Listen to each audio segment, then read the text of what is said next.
The benchmark Shanghai Composite Index has recently surpassed the 5,000 mark, psychologically a very important indicator in 7 years. Many analysts therefore call this a bubble. Do you think this is indeed a bubble, and how dangerous is that? Yeah. I won't say this as a bubble for the general market. Admittedly, some of the listcos are quite pricey, particularly small companies, and also the Chinex. Valuations are around 70 times and over 100 times respectively. But if you look at the broad market, the valuation is still around 30. 30 compared to 6 months ago, which was around 15, already doubled. But I won't say this is a bubble. For example, if you compare the current level of valuation with what happened in 2007, when China's market was really in a bubble, at that time, the PE ratio was as high as 70 times. And then you compare with the US during the NASDAQ bubble, the PE ratio that time was also 70 times. So I would say 30 times is a bit pricey, but not yet in a bubble mode. What do you think of the efforts by the state-run media to try to justify the excessive valuations?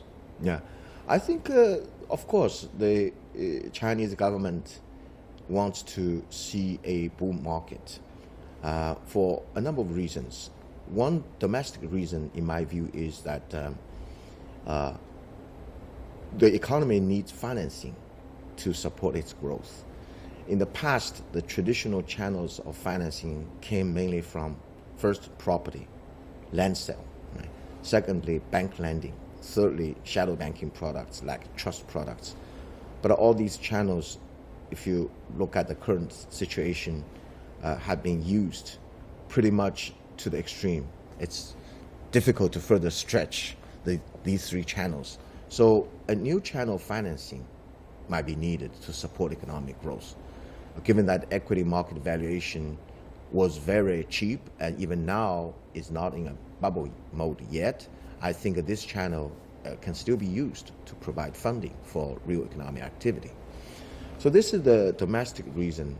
There's an external factor, in my view. I don't know, I could be wrong.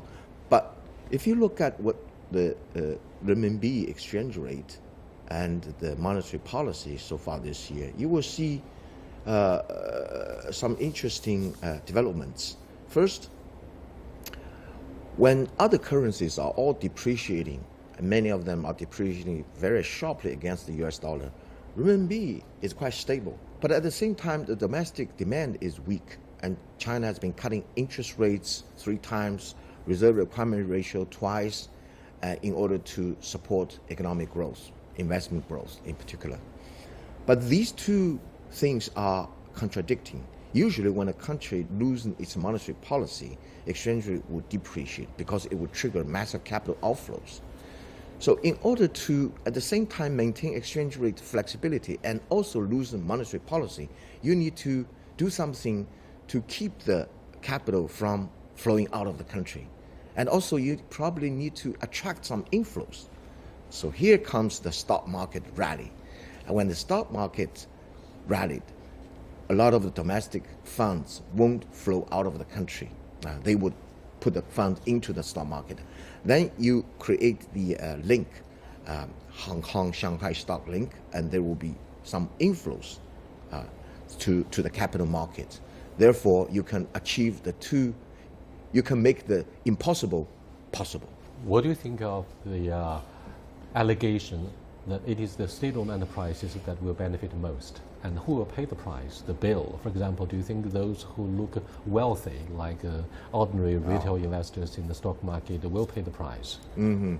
Yeah, a lot of the listcos are SOEs.